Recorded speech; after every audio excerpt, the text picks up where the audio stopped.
Hello hello, bienvenue sur Et si on avançait, le podcast qui vous tire vers le haut. Je suis Marielle, consultante en gestion du temps et online business manager. Ma mission ?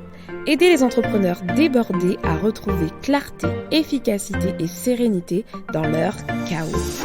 Dans ce podcast, vous retrouverez des conseils et des réflexions pour vous aider à reprendre le contrôle de votre temps, structurer votre business et atteindre vos objectifs les plus fous.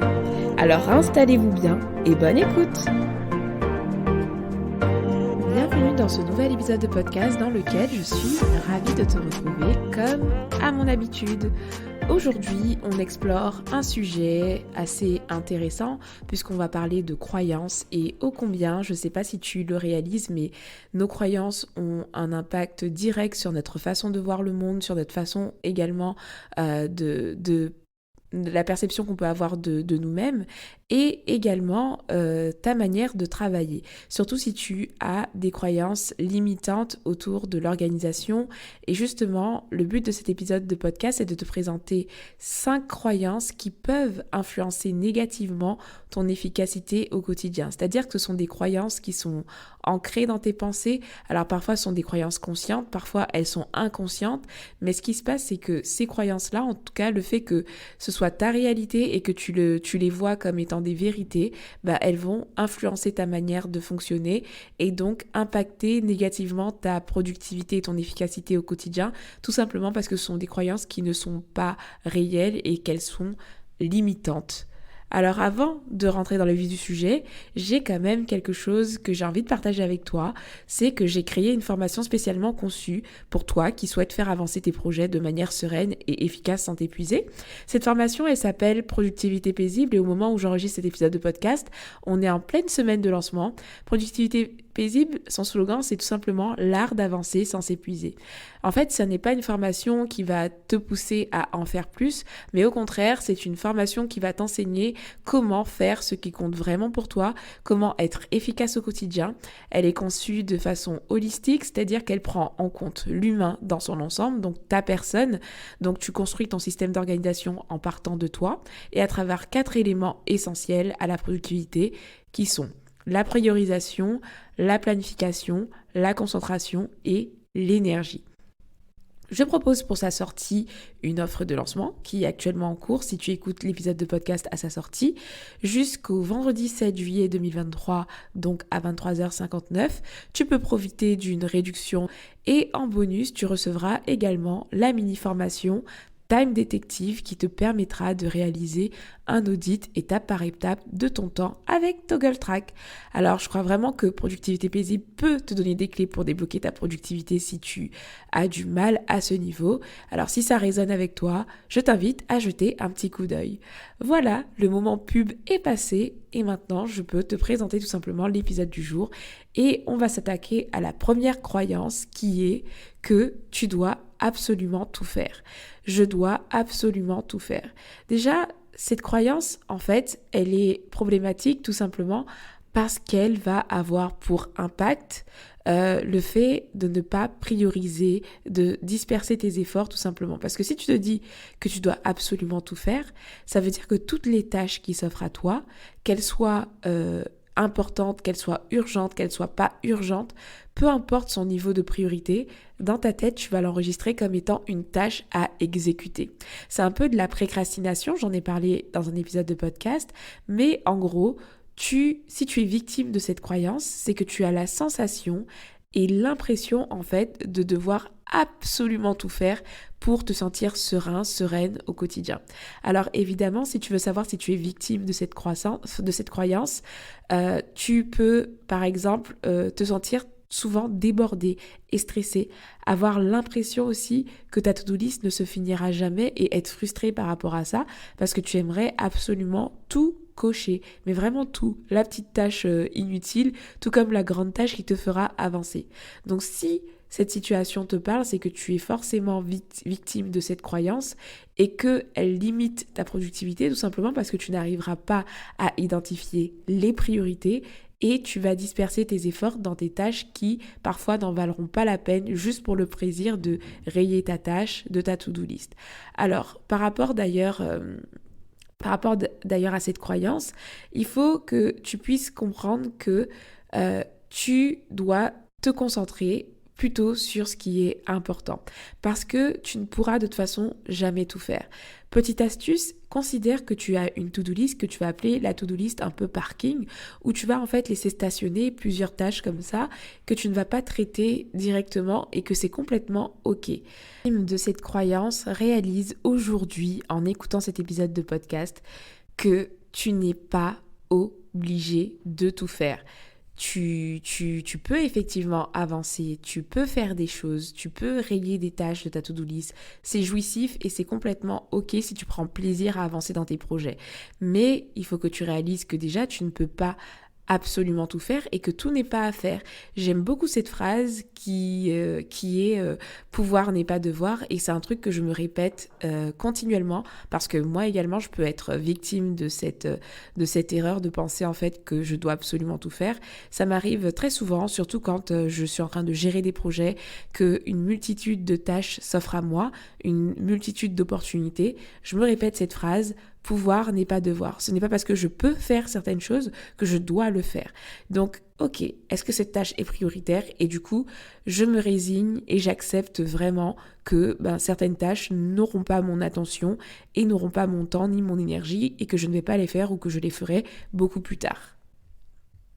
Deuxième croyance limitante, c'est qu'en plus de croire que tu dois absolument tout faire, c'est de croire que tu dois tout faire toi-même.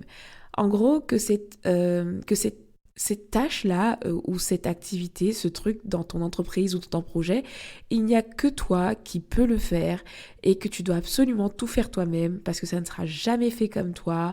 Voilà. Donc déjà, ce trait, il est un peu toxique. Pourquoi ? Parce que, comme je te le disais dans un épisode autour de la délégation, ça voudrait dire que tu estimes que personne n'est capable finalement de travailler avec tes critères. Alors que je t'assure que si tu arrives à structurer ton entreprise, structurer ta manière de procéder et que tu l'expliques et que tu délègues bien et que voilà, tu es capable déjà de transmettre ton savoir à quelqu'un. Et deuxièmement, tu n'es pas obligé de tout faire. La valeur ajoutée que tu vas avoir sur une tâche X ne sera pas la même sur une tâche Y.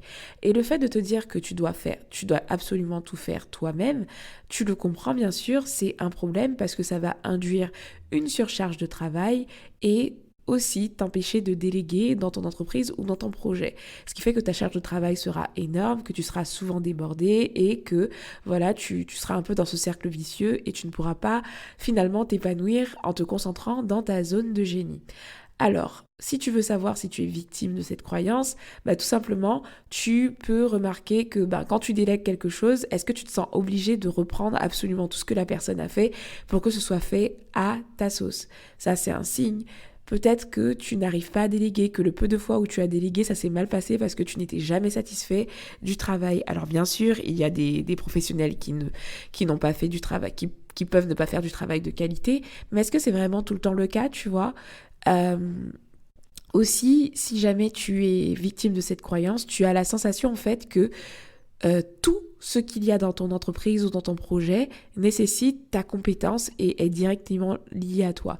Alors par exemple, aujourd'hui, moi dans mon entreprise, je n'ai aucune valeur ajoutée à gérer forcément directement ma comptabilité ou à uploader mes vidéos de formation sur ma plateforme, etc. Donc tu vois, le fait de te dire que ce n'est pas à toi de tout faire, donc la croyance saine qui serait « je peux faire confiance aux autres pour faire le travail », cette croyance-là t'aiderait à soulager en fait ta charge mentale, à déléguer des choses qui sont parfois même pas dans ta zone de génie parce que parfois tu galères et tu prends énormément de temps à faire des choses alors que quelqu'un d'autre pourrait le faire et ça t'apaiserait vraiment au quotidien et t'aiderait à compter un peu sur les autres. Donc je sais que c'est une croyance qui peut être très ancrée et difficile à sortir, mais petit à petit, le challenge que tu peux déjà te donner là par exemple, c'est de te dire ok, qu'est-ce que actuellement je fais, je porte moi-même, mais que je pourrais déléguer, pas forcément une délégation payante si tu n'en as pas les moyens aujourd'hui ou autre, tu vois, mais que tu peux peut-être déléguer à un membre de ta famille, quelqu'un d'autre, à un logiciel, voilà. Qu'est-ce que tu peux faire aujourd'hui pour supprimer quelque chose qui est à ta charge, mais qui pourtant ne correspond pas du tout à ta zone de génie, ne correspond pas du tout à une compétence et pour laquelle tu n'as pas forcément une grande valeur ajoutée. Voilà. Donc ça, c'était la croyance numéro 2. Ensuite, on s'attaque à la croyance numéro 3, qui est celle que le travail paye toujours. Alors oui, je tiens à préciser, le travail paye et on est complètement OK là-dessus. Le travail, ça paye à un moment donné. Si tu travailles pour quelque chose, tu auras des résultats. Mais cette croyance, tu vois, elle est un peu toxique pour ta productivité et je t'explique pourquoi. En fait, quand tu penses comme ça, tu manques de prise de recul et de remise en question sur tes actions. C'est-à-dire que là, dans cette phrase, l'accent est mis directement en fait sur le fait de travailler et pas sur le fait de travailler sur les bonnes actions.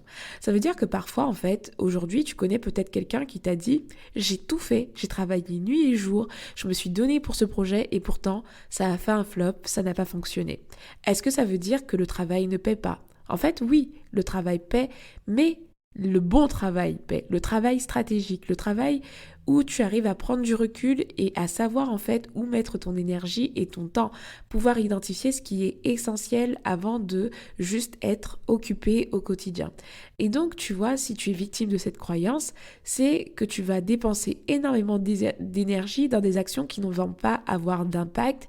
Tu vas pas du tout te remettre en question quand les résultats ne seront pas là, parce que tu vas te dire en fait que tu as travaillé et que l'essentiel c'est travailler. Tu travailles tous les jours de 8h à 20h et tu ne comprends pas pourquoi tu n'as pas de résultats. Tout ça, ça peut venir de cette croyance que le travail paie toujours.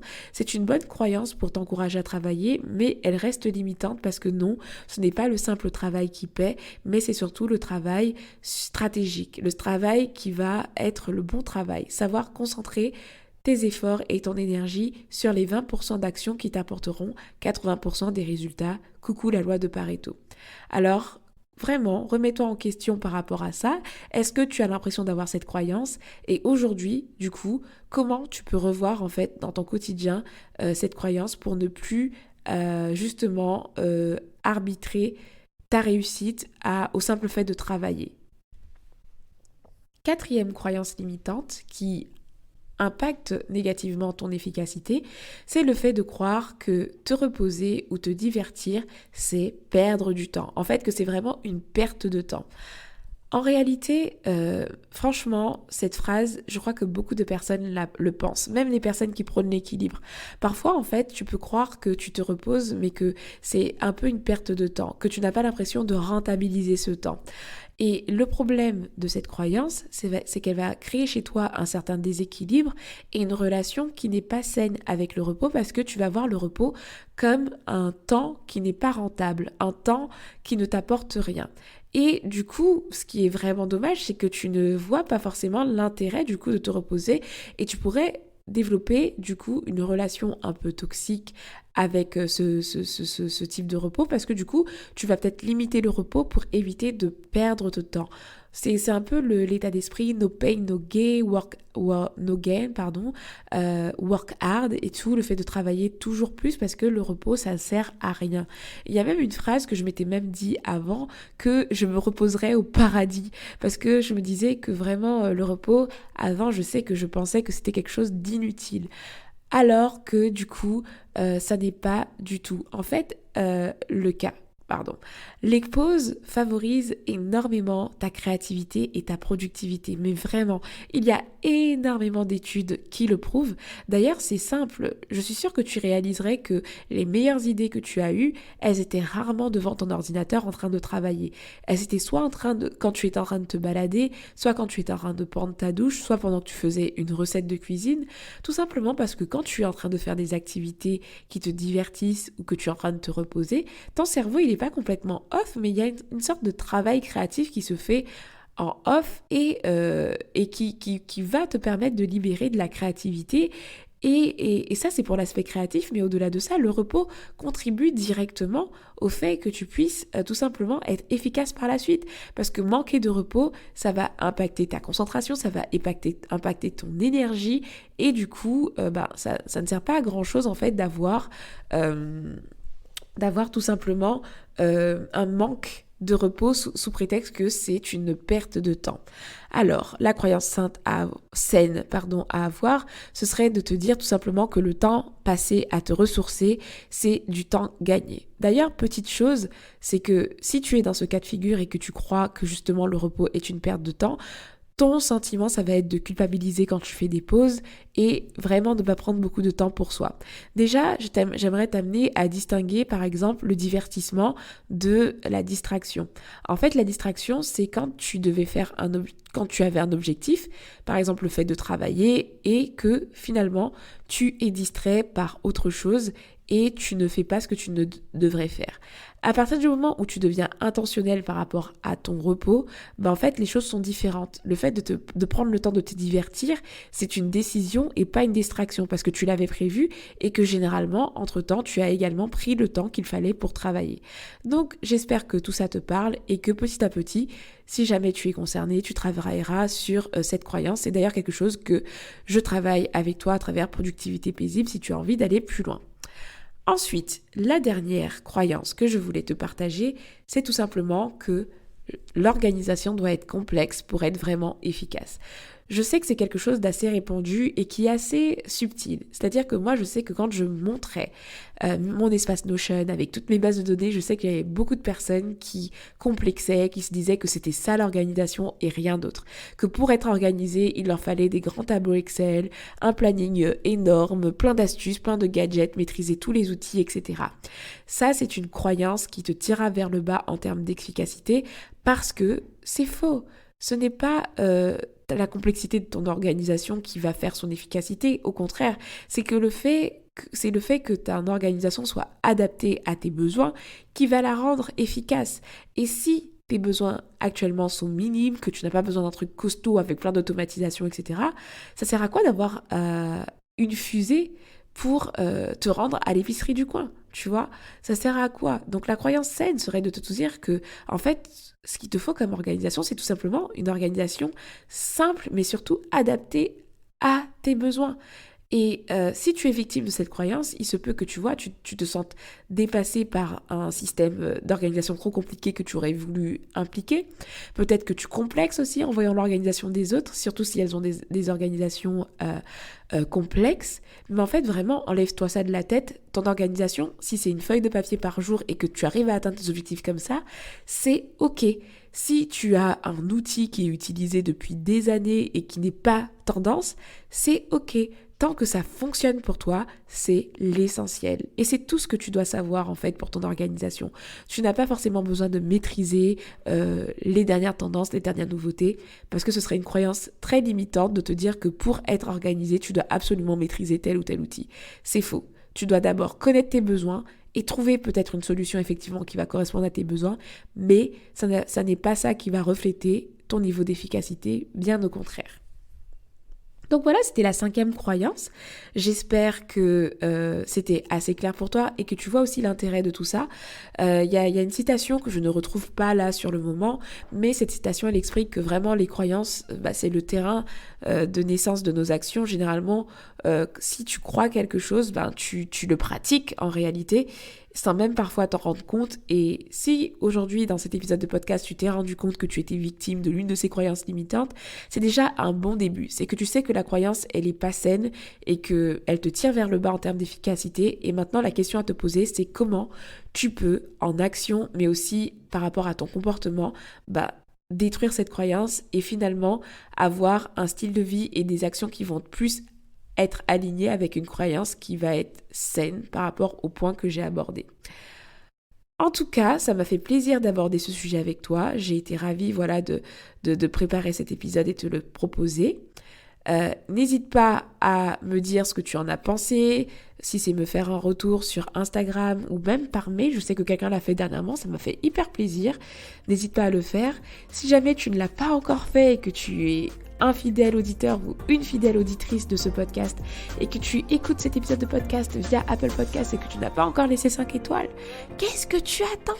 laisse-moi 5 étoiles, ça me fera déjà premièrement plaisir et puis ça permet au podcast d'être mis en avant en fait sur les plateformes et qu'il puisse être aussi mis à disposition de personnes qui en auraient besoin. Donc voilà tout pour cet épisode, je te demande comme d'habitude de prendre soin de toi parce que c'est essentiel et je te donne rendez-vous dans 2 semaines pour le prochain épisode. Ciao ciao.